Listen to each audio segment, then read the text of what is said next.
Oh, he didn't talk about the Texans. He didn't talk about the Cardinals.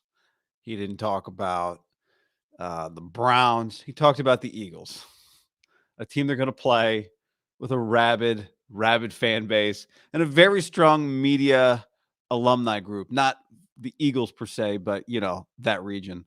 I've got a buddy, Ed Svita, who's a huge Eagles guy, and he texts me every time Debo says something or somebody says something, and I'm just waiting for this text. Maybe he thinks it's too early for me. Good morning. If you're watching this live, hit that subscribe, that like. I just saw this across this morning, and I thought let's just do a quick little breakdown. Debo hangs up on a radio interview. I saw this from Ari Myrov, My Sports Update on Twitter this morning. Actually, I saw it on Threads, and then it linked to a tweet. So Debo does an interview last night. It's early, so if you have details, add them in the comments. And he goes on CBS Sports Radio. The host is a guy named Zach Gelb. Debo is doing, it sounds like a tour. Like he's not a tour, but he's promoting something. So you do a bunch of interviews. And when you interview somebody who's promoting something, they are not about it. And it sounds like when we picked this up, I looked for the original interview or like the full thing, because the full context with the stuff is so important. Call of Duty and NBA 2K, that's what he was doing, or that's what he usually streams. I doubt it was that, right? So, he's doing a bunch of interviews, and it's clear he just got asked about I don't know how it was asked or how he answered it, but it's clear, I think, he just got asked about some version of who's the quarterback going to be. And because the host uses the segue of, well, something that is your call. So I'm guessing Debo just said something like, "That's not my call," right? To get out of the that question, whatever. Okay, so here we go. I'm gonna try and stop it as we go. Maybe you've heard this by now, and break it down. Here we go. Get my first sip in. Debo Samuel here with us. Well, something that is your call. I saw what you said about the Eagles back at the Super Bowl. I like how he says, "I saw what you said about the Eagles," as if nobody saw what he said about the Eagles. At Sirius, where if Brock Purdy, Eagles back at the Super Bowl at Sirius, where that was with Shine. He said it with Adam Shine. I went back and watched the interview this morning, right, where he said if we had Brock, we would have won. I don't remember if he didn't say we would have smashed them, but it got like translated that way. He said we would have beaten like we beat everybody. And we know they led the league in double-digit wins last year with 11. And Shine, you're sitting with somebody. When you're sitting with somebody, Debo's in a more talkative mood. He's on a big set. He's kind of one of the stars of the week. It's a different mood than when a PR person just hands you a phone. Part of the job of the PR person should be, you're going on with Zach Gelb, former Eagles pre and post game, went to Temple from New York. A little warning, like this is coming, right? You should know this is coming. All right, let's continue. If Brock Purdy didn't get hurt, you guys would have won that game by double digits. Why would that have been the case? I don't know that's old. I don't know that's old. Which, on one hand, I understand where he's coming from. I don't want to talk about that, and I definitely don't want to talk. I'm just doing this promotional thing. But this is why some guys refuse to say anything ever. I never criticize a player for speaking. Well, I shouldn't say never. I love when guys speak their minds. But it's, what I want from them as a consumer, content, all that stuff, fan, whatever, is different than I would want from them if I was in charge of, helping them have the path of least resistance to just being able to focus on talking about only the things they want to talk about, which you don't get to do. That's why guys like their own podcast, because they don't have to answer any questions. So that's all. I don't want to talk about it. Yeah, get it. But, the Niners have to go through the Eagles to win the NFC. And they play the Eagles week 13. And this is not the type of thing that just goes away. But let's continue. So do you not still believe that? I mean, all right. Debo gave him a very short answer. Good follow-up. It's tough. When you know who does this very well is Mad Dog, Chris Russo. Somebody I listened to an interview yesterday. Somebody was giving him 3-word answers. Always had a follow up. So good follow up. That's old. So do you not still believe that? I mean, I do, but I mean, we're not. That shit is like we're not gonna keep talking about it. I mean, I said what I said. All right, fair, right? I do believe that. Do you not still believe that? Good follow up. I do believe that, but that shit is old. I think is what he said in the previous answer. We're not going to keep talking about it. Again, I get it.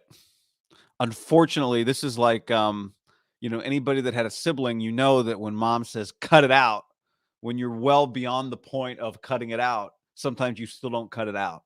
And that's what saying something controversial is like. When you think it's over, when you think it's done, we can move on. If anybody wants to still talk about it, then it still comes up. And, this is the other side of the sword to saying something that is honest, even if this is where 2 weeks after, remember, it's the Super Bowl's a week after the game, Super Bowl week, or 2 weeks after the game. Very raw. Would he have said it if it were 3 months later? I don't know. But the environment matters, right? Are you comfortable? Are you not? So he doesn't want to talk about it anymore. Okay. So now what happens? Talking about it. I mean, I said what I said. Gotcha. So then what happens this year when you play Philly on December 3rd? I don't know. All right. So now we got a third question about it. So he's trying to get him to say, we're going to beat their ass, or I'm going to shut them up or something. I'm not. And again, he may not even know. It's not that he's necessarily trying to get him to say something. He's just, Debo's hitting it back quickly. You got to hit it back quickly. When you play Philly on December 3rd? I don't know. Just wait till week 13, 12, whatever week it is. We'll show you. And we'll show you. Okay. Well, then you know how that's going to go down. So now there's a follow-up. So you hear Deebo go, is Deebo trying? This is what I don't know. Is Deebo trying to say, all right, I'm done? I think he's calling somebody over like, hey, come take this phone from me. This interview's over, right? You're going into Philadelphia. Those fans. Hey, he's talking to somebody. Hey. Fans are going to be booing you loud. You have a message for Eagles fans? All right. So Deebo I don't think Deebo even hears that question, which is at that point, let's go on to something else. Do you have a message for Eagles fans? Is not a real question. But the host at this point may know that this is over. I don't think he is surprised when it ends here. But again, it's hard to transition from that because now you are in this kind of tussle with Deebo. He's got his thing. He doesn't want to do it. You got your thing. You want to do it. How do you transition from that? I think they've already knocked out the sponsorship, so he can't go, all right, Deebo, well, I can't wait. But first, before we go on any further, why don't you tell me about Game Time, where you get 20% off with code HAM. If you want to go to a concert, you want to go to a game this summer, All-Star break, All-Star game is tonight. All-Star break is about to end, so the second half of the baseball season starts this weekend. You want to go to a show, maybe a little Broadway, class it up a little bit. Use the Game Time app. Use promo code HAM for $20 off. See, that would have been the spot for that right there, but I think they already did it. So how do you transition from that?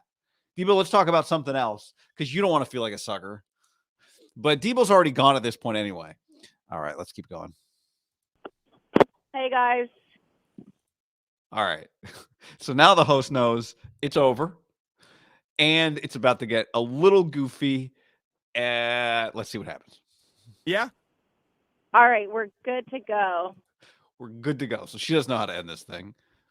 And he sees the opening to be a little confused, even though he's not. What do you mean? We have Deebo on right now.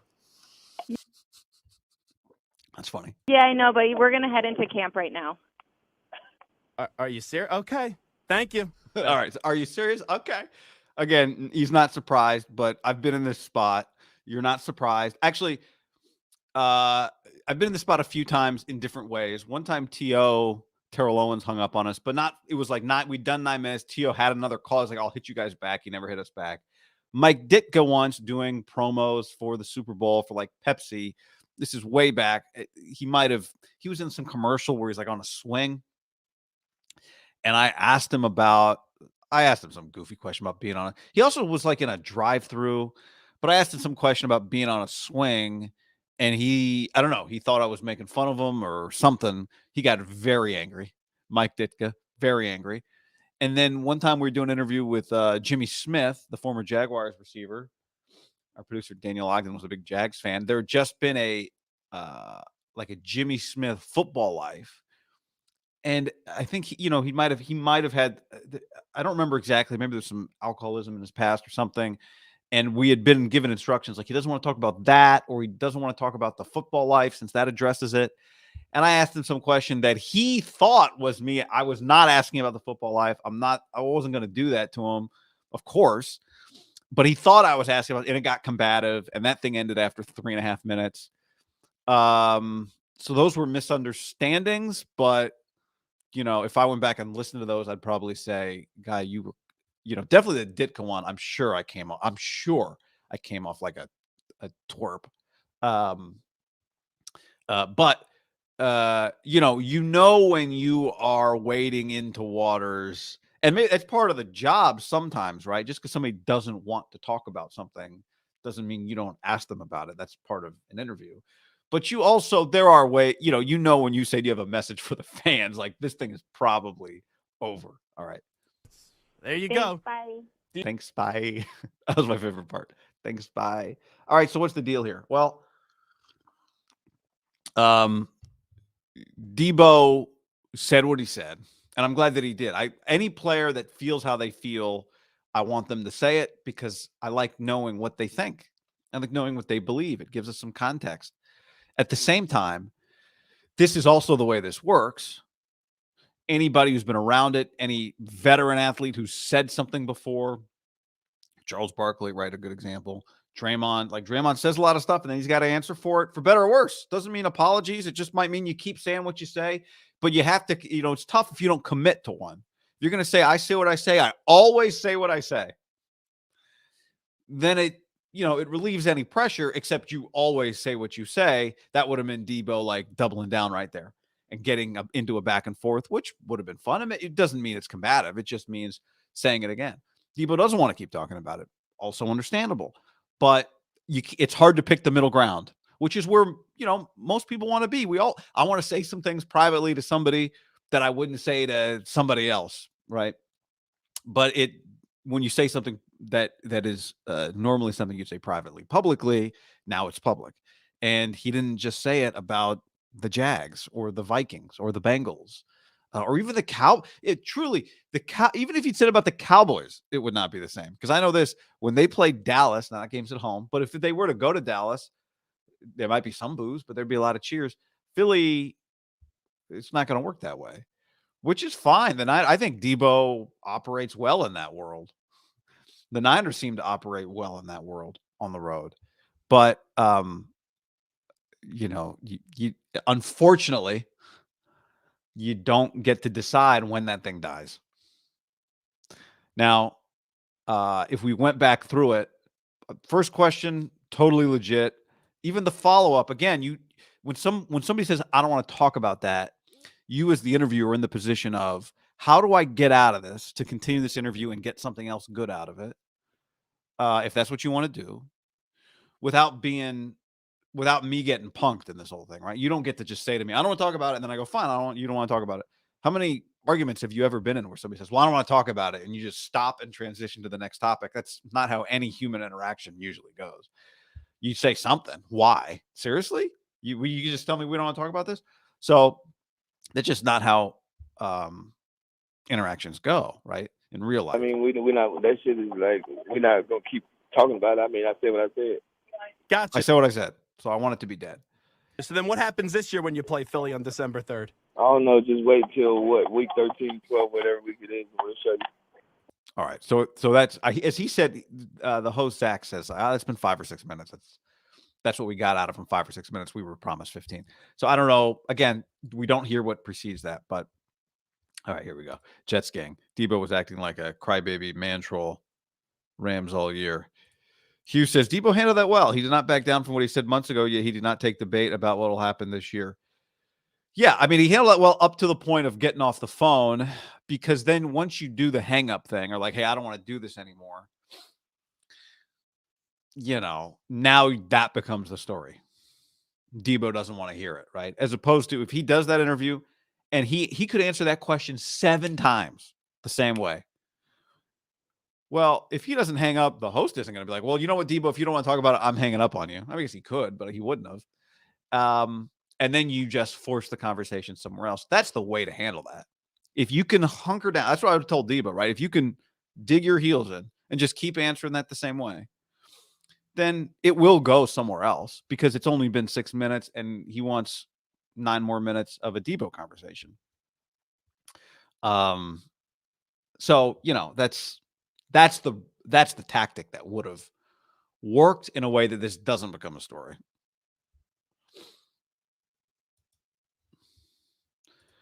Trice, interviewers shouldn't push athletes. This isn't an argument. The athlete is doing the interviewer a favor. Pivot to a new subject. Depends why a person is there, how a person is there, what brought a person there. If I send a guy a text and say, hey man, would love to have you on, and the guy says, okay, yeah, I can do that. That I feel personally, I'm not saying this is what the reality is, but I feel I have a different obligation to that person than if I get a text from a PR person or an email, which is what happens here. We are promoting whatever. Can Debo come on and promote it? It creates a different environment for the interviewer and for the interviewee, right? The interviewee had the interviewee did a deal with this company and they said, we're going to get you 10 interviews and they're going to do 7 or 10 interviews. That is very different than Debo saying, yes, I will do that show. And then the person feeling some appreciation to Debo for it's just a different situation. That's just the reality. Also, if you say something controversial, or anything happens, right? Like that stuff it depends. It can be fair game. There are sometimes ground rules set up before an interview. I don't want to talk about this. I'll do it if I don't have to talk about that. And then the interviewer has to decide, am I doing an interview that is, am I doing a disservice to the listener if I do this interview under the promise that I don't ask about this thing? Then you got to decide. I've been there. You got to decide. Is this interview worth doing without the information that everybody's going to come here wanting, right? You can't promote, we're going to talk to this person, we're going to talk to this person, we're going to talk to this person. And when you know everyone thinks you're going to ask a certain thing and then you don't ask it, it's a little misleading. So, you know, there are no rules about this. There are better and worse ways to do it, but you should push athletes a little bit, but not to the point where you're making them uncomfortable, and to continue to do so when they make that fact clear to you. I thought 3 questions was enough to move on, but Debo was not hanging around for the 4th, which was, what's the message for the fans? He didn't hear that, I don't think. You know, the other thing is you never know. It's hard. Like, you want to be able to have sports talk can be very aggressive. It can also be a little tongue in cheek. Right. And ideally, you can ask a tough question. It can be tongue in cheek sometimes. And you can have kind of a banter with somebody, but you have to know somebody. That person has to trust you. And you're not going to get that when you're doing, you know, one of those things where you're doing 7 straight interviews or whatever Debo was doing. Making somebody uncomfortable. I'm not going to say you shouldn't make somebody uncomfortable. Sometimes that's how you get really good answers. But it's a very difficult line to walk. And you know, again, I think partly Debo's probably annoyed with QB questions, which again, you know, those are coming. Those are coming.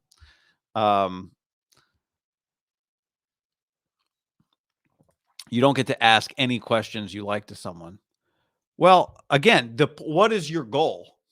Is your goal to get a rise out of somebody? Is your goal to get good information out of somebody?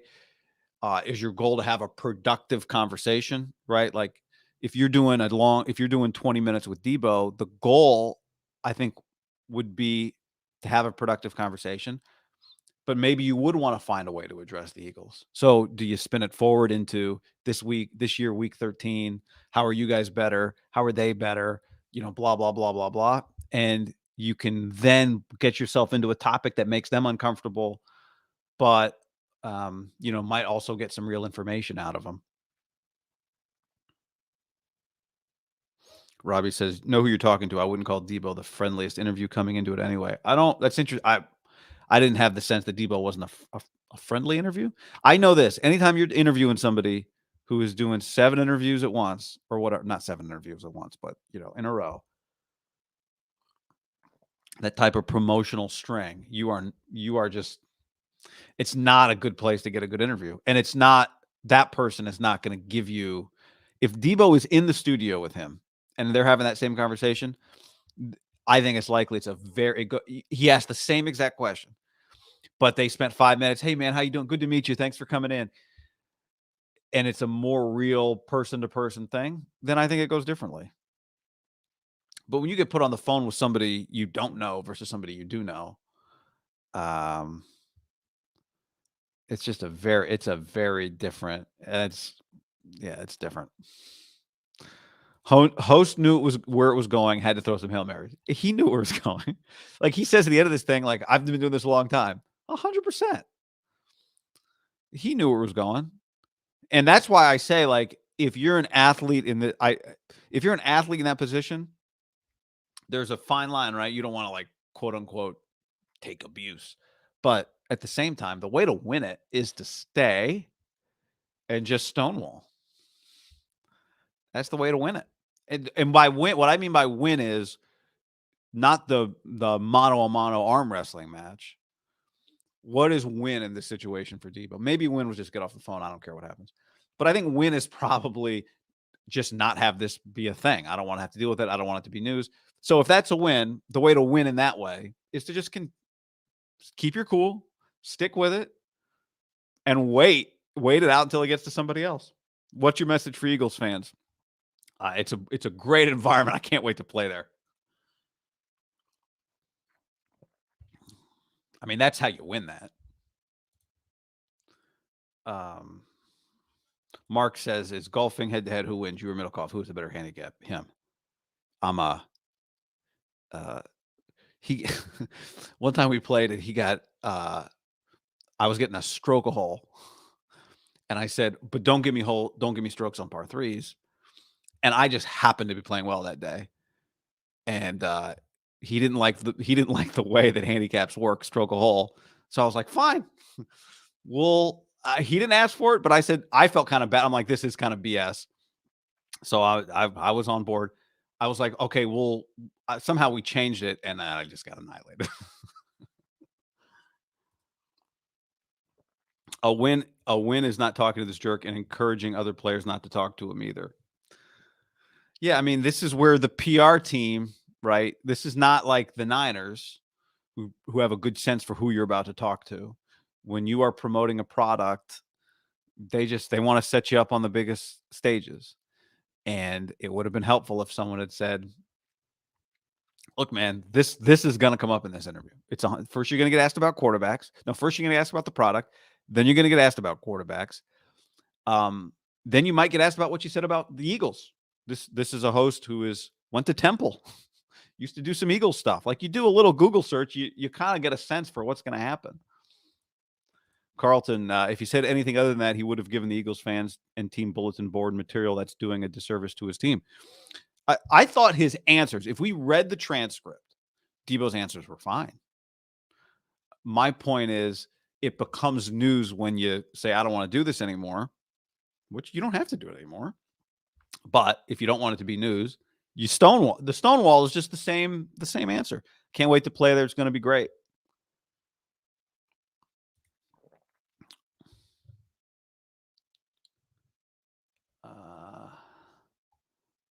Let's see here. What else? Yeah, if I did a Deebo interview, if you said right now Deebo's coming on in 10 minutes, you'd have to think about, like, do you want to ask this? And if so, how do you ask it in a way that's the point sometimes of asking the question is to get an answer. Sometimes it's just to get a reaction, right? Deebo, I thought, gave a good answer. So he got an answer. But you'd have to think long and hard about how do I, that's how I think about it. I'm just saying there's a million other ways to do interviews, but how do I get into the subject that this person doesn't want to talk about in a way that they'll talk about it? Hugh, sounds like the PR agent was prepared and didn't set Deebo up for success. The radio did his job just to push hard questions. I think you mean the PR agent wasn't. The other thing is Deebo's, you kind of know, right? Not every interview is like, man, so how you feeling?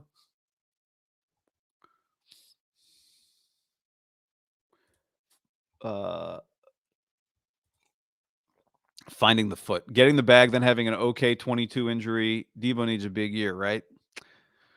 Yeah, Deebo does need a big year, especially because Brandon Ayuk situation, his contract situation is coming soon. They're going to have to make decisions there.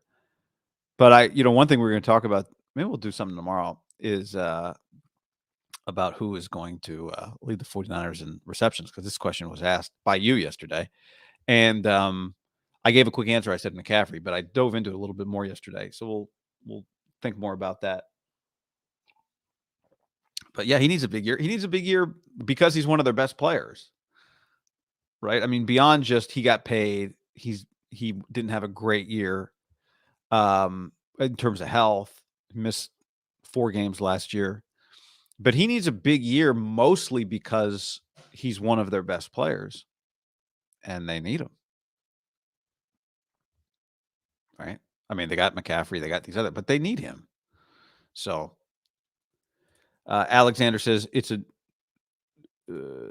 new season. Debo not living in the past, focused on this season. That's the message here. He already stated they would have smashed with Purdy, but he got paid money to focus on this year now. Again, once it's out there, and it's great in theory, once it's out there in the media machine, it's going to come up again. Fair or whether you think it's fair or not, that is the tried and true formula. It's how it works. And when it's going to come up again? Week 13. The Niners play on November 23rd on Thanksgiving. And then they go play the Eagles on December 3rd. It will come up again. And that's fair, by the way. That's fair. All right. Gotta roll. If somebody finds the rest of the beginning of the interview, I'd like to hear how it starts. Kind of how we set the tone for it. What energy are they both bringing to the interview?